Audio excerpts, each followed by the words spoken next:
I first understood the duality of recessions during the 2008 crisis. One of my friend's dad lost everything. He ended his life unable to imagine rebuilding what it had taken 30 years to build.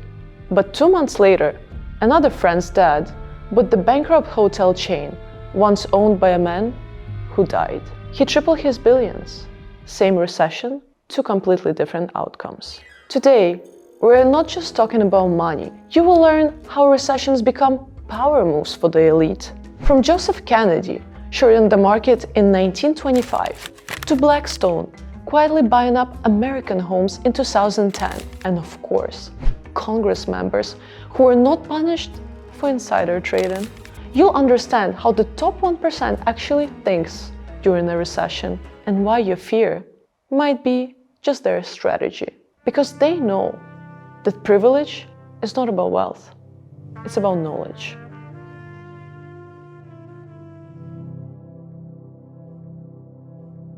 It's 1929, New York City. The stock market is booming.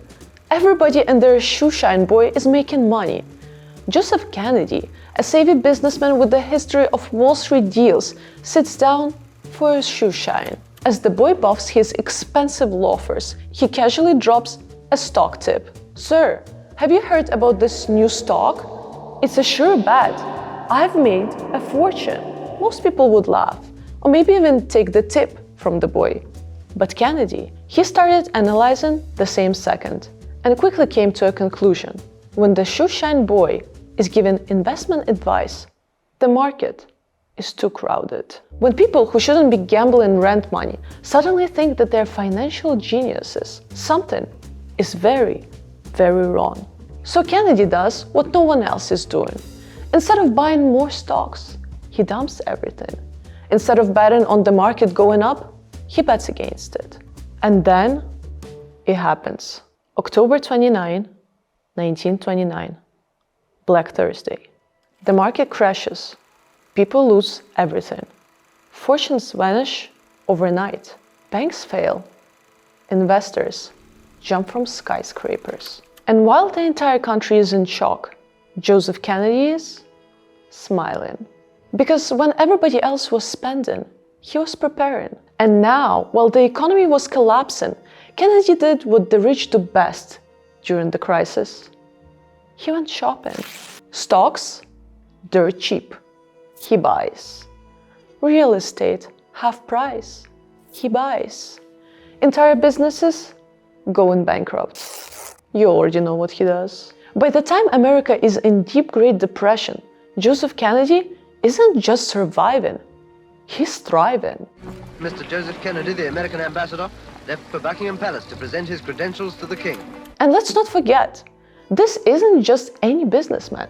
Joseph Kennedy is the patriarch of the Kennedy dynasty, the man who set up his son, John F. Kennedy, to become the 35th president of the United States. Because if you think long-term during the recession, you don't just secure generational wealth. You don't just set up your kids for life without financial worries. You set them up for the most prestigious and powerful job in the world, President of the United States. Does that ring a bell? Funny how history always repeats itself, yet we never learn from it.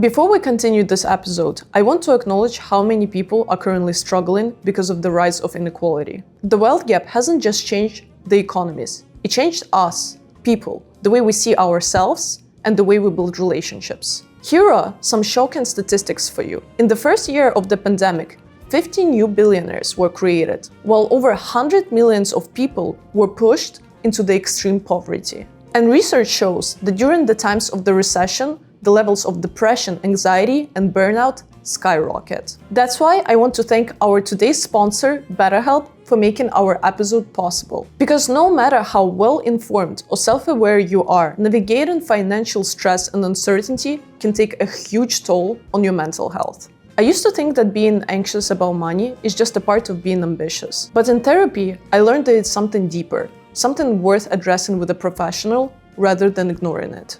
BetterHelp is entirely online, so it works around your schedule. Just fill in a quick questionnaire and you'll be matched with a licensed therapist who understands you and your worries. If you're going through the hard times, please know you don't have to carry it all by yourself. Click the link in the description and head to betterhelp.com/privilegedfew to get 10% off your first month. And without further ado, let's get back to our episode. Let's fast forward to 2010. America is still dealing with the housing crash. What the heck is going on down here? I don't know. People are losing their homes. Families are drowning in foreclosure notices, and neighborhoods look like abandoned malls. But while most of the country is grieving their credit scores and Googling how to live in a car, two firms are boarding private jets and drinking champagne. Enter Blackstone and BlackRock, two of the biggest financial firms in the world. While the media focuses on Wall Street bailouts, these firms quietly begin doing something they call brilliant, while in reality, it was just fucking brutal. They started buying homes at record low prices. In places like Arizona, Florida, and Nevada, where housing prices collapsed, they were buying homes for 30 to 50K. Houses that had once sold for 250K. People pay more in rent today. Funny how individuals always pay more than firms, huh? But here's the trick. They weren't flipping them. They were renting them out. And just like that, Blackstone becomes one of the largest landlords. By 2017, their rental spin-off companies, Invitation Homes, owned over 800,000 properties. Many of those homes bought during the recession from people who were forced to sell. Same homes, different owners. And the worst part, it was not illegal. It was strategic. And when you understand the game, you realize the top 1% don't fear a crash. They wait for it. Most people didn't even know what was happening. They were too busy trying to save their homes while giant firms were quietly buying out their neighborhoods. Why? Because the system isn't just strict. It's confusing by design. It's layered in jargon, legalese, fine prints, you wouldn't understand type of energy. It's made to make you feel like you're too emotional to invest, too broke to strategize, and too late to win. You're told to save. They borrow. You're told to stay safe. They bet everything on your panic. If people can't understand the system, they can't fight it. If you think that the only people making money during the crisis are hedge fund bros and real estate sharks, let's talk about Congress. For most of the American history, while CEOs could go to jail for insider trading, members of Congress totally exempt. They could sit in the private economic briefing about an upcoming recession, hear that the market is about to tank, and walk straight to a brokerage account to buy or dump stocks accordingly. And no, that wasn't the scandal. It was completely legal. That only changed in 2012 with the Stock Act, short for Stop Trading on Congressional Knowledge. Sounds noble, right? Unfortunately, it didn't stop much. The paperwork got messier, the profits still immaculate. Enter Nancy Pelosi, the queen of perfectly timed trades. For years, she and her husband have made millions on investment that just happened to align with the future legislations. Tech buys before antitrust hearing, market exits right before the industry's tank. Not illegal, just impressively psychic.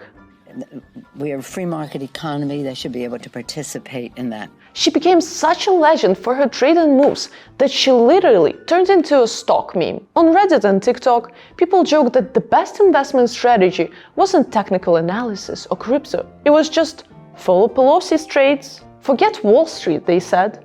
Just follow Pelosi. And she's not alone. During early days of COVID, multiple senators quietly sold off hotels and airline stocks weeks before the lockdown.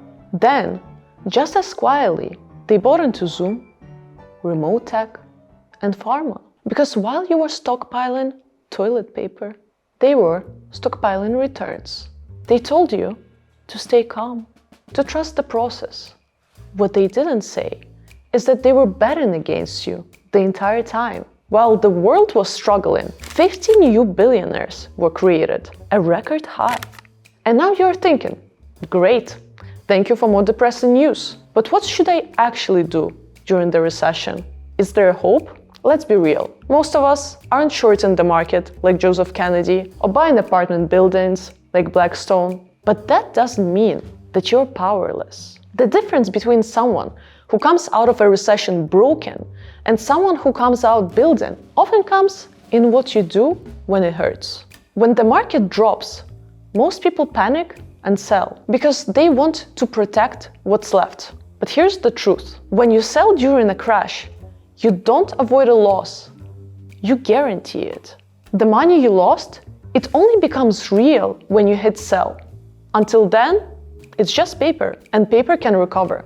Here's an example. If you sold during March 2020, you probably missed the fastest stock market recovery in history. And if you stayed in, you were whole again within just a couple of months.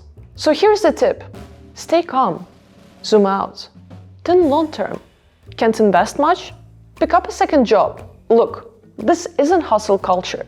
And who am I to tell you to pick up a second job when I don't even have a real one? But if you can take on the second job or side hustle during the recession, it might be the most profitable time to do it. I would use the money from the second job to invest in the stock market while it's low. And yet again, I'm no financial expert, I'm a spender expert. So listen to me at your own expense.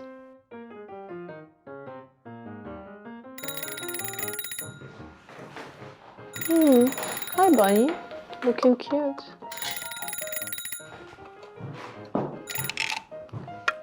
Hello. Where do they find cash to invest? Do they use credit, like borrowed money, or do they always have cash set aside? That's a great question. Funny thing, businessmen like my dad actually never had real cash. The moment money would appear, he would reinvest it. But then we learned our lesson in 2014, when the war has started. First thing you have to understand is that you always need cash. And second is never spend your own money on anything. Because look, people who have borrowed the money from the banks or whoever just never give it back. They declared bankruptcy. And the regular customer had to pay the price. My dad built different. So what happened is that, yes, we had a lot of properties, a lot of businesses, but no cash. And as a result, we were pretty fucked. So I would recommend that you choose your own path. But looking at my parents' example, I think I'm never spending my own money. I'm spending theirs. Good luck. Yes? What's the best businesses to start or invest in? Everybody is always asking that.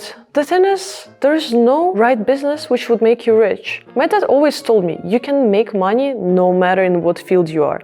You just have to figure out what you're good at and see what's missing on the market. Once you can combine those two things, you got a lot of money. Good luck! Pass them that I'm not taking any more calls today. We talk a lot about recession like this is a shared experience, like we're all in this together. But let's be honest, some of us are cutting back on coffee. Others are buying apartment complexes in cash. In Ukrainian, there is a saying, "Кому війна, а кому мати рідна," meaning for some, war is hell. For others, it's the mother who feeds them. Same with the recession. The thing is, when there is a financial crisis, everybody's paying attention. But most of the time, you're not looking where money is truly made. Because unfortunately, it's not in the lab curing diseases. It's not in startups solving the climate changes. It's in weapon production, spectacular military success, debt collection, oil dominance. We're in chaos. We want life to be fair. We are raised to believe that if you work hard, it will pay off. But it's not a cause and effect scenario. The deeper you go, the more obvious it becomes. Life was never meant to be fair. Not in monarchies, not in capitalism, not even in communism. Unless your idea of fairness is everybody owning the same pair of shoes and no future. And I hate to say this, but if you're still asking for the system to be fair, you're wasting time. The system isn't broken, it's functioning. exactly as designed. So the question is, if fairness never existed, what are you really fighting for? A better system or just a better seat at the same table? Like, subscribe, and as always, do whatever you want with this information.